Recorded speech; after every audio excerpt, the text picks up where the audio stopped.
My God, look at this. Look at what you just learned. Where else do you get this sort of knowledge I didn't than even right know I here? was doing that. Wow. Go ahead. So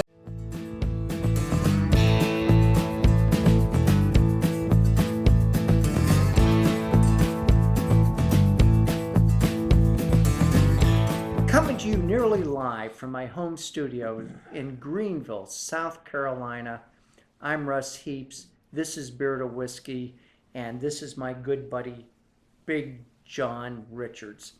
And this is a Big John and Five episode where we grab a beer, we sniff it, we sip it, we kibitz about it.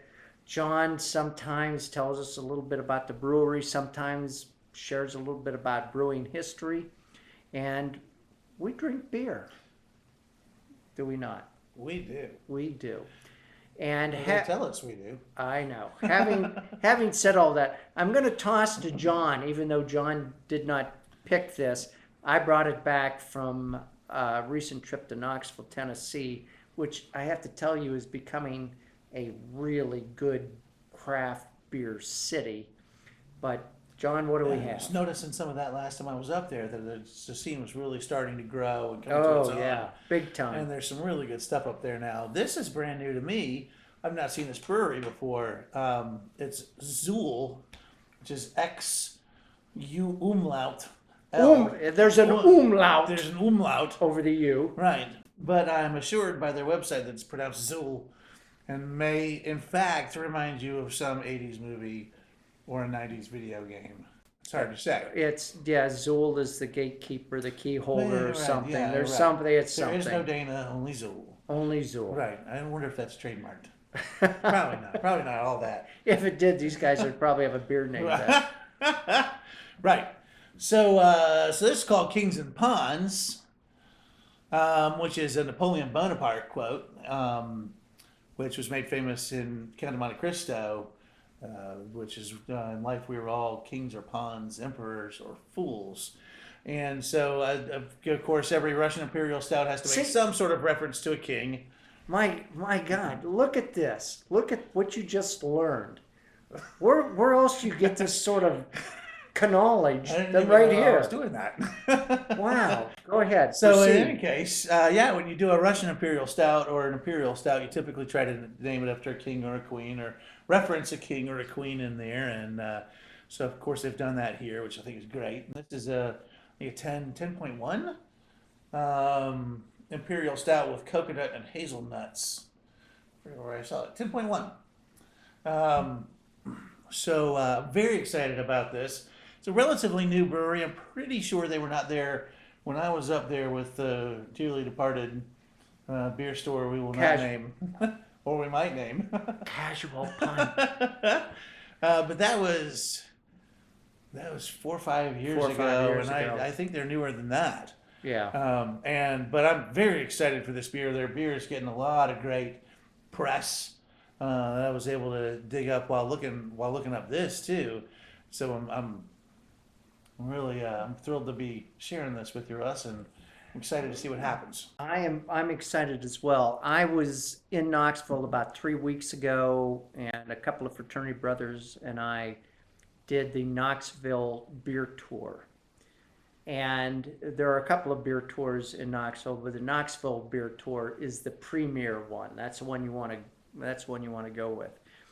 And this was one of the brewery, and I'd never been there. I've been to several of the Knoxville breweries before, but I'd never been to this one. This was one we visited, and I was just smitten by this beer.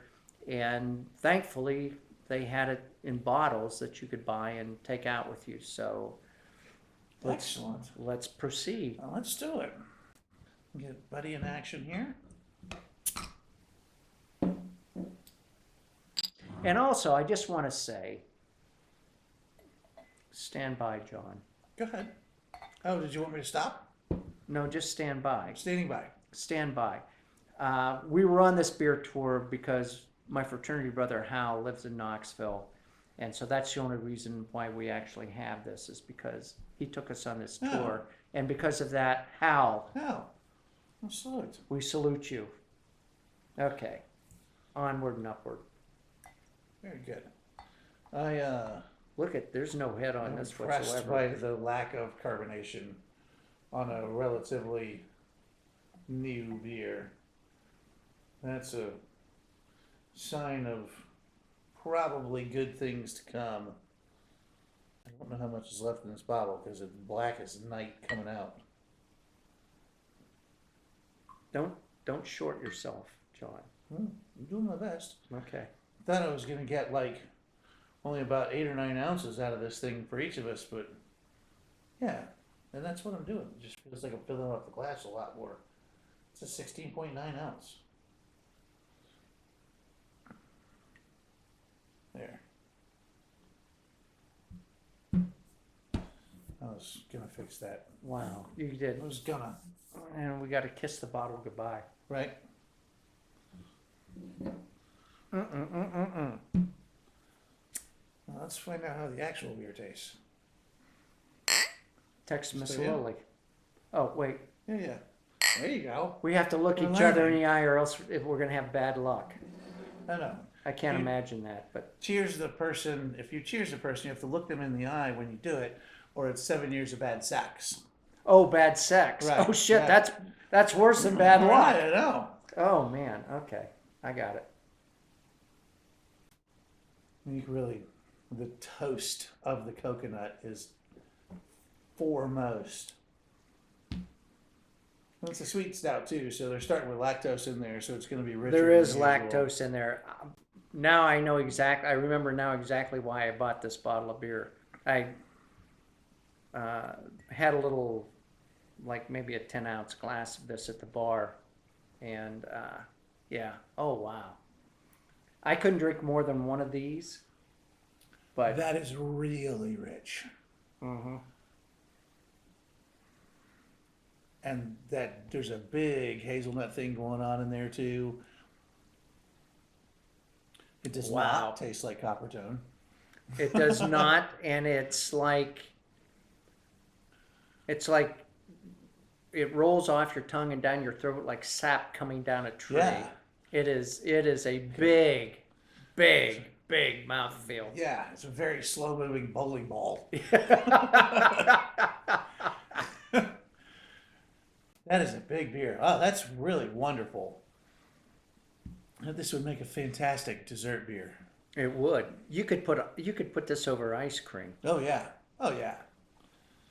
I think you put this, and if you really want to salt your palate, put this next to like a big flourless chocolate cake, and just wear yourself right out at the end of a meal. This would be wonderful. Wow, that I had kind of forgotten about it. I'd come back from that trip and I shoved this down in my refrigerator downstairs where I have a little bit of wine and some beers that I'm aging. And I got it out and I looked at it and I didn't really read the label and I thought maybe John had brought it over at some point. But no, this came, wow. How That's did I magic. forget this? Ah, How did I, time heals all wounds. holy crap, this is good.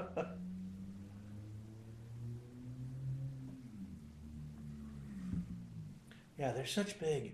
You can taste the fire behind the coconut that's been roasted in the front of that, or toasted. It's chocolate, it's coconut, Yes, yeah. it's hazelnut, and it's almost like syrup. Right.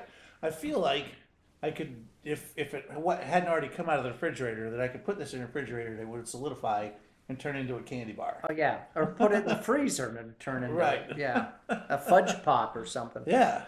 Oh my gosh, that is good. That was a wonderful little treat. I'm going to have to reach out to my Knoxville fraternity brother and have him run down there and buy a couple more bottles of this Nice. because That's that good. yeah, It's that good. I would love to put it in the aging refrigerator downstairs and let it sit for a year or two. Yeah, this could take up a couple years before it really. I bet some of the big residual sweetness that's in here might mellow down, you might start catching some of those fermentation flavors and open up a little. Yeah. Yep. Wow, that's good. Mm-mm. Mm-mm. Mm-mm. Mm. And on that note, here's John? to it. Go search these guys out. Oh, that way. So damn lucky. See you next time.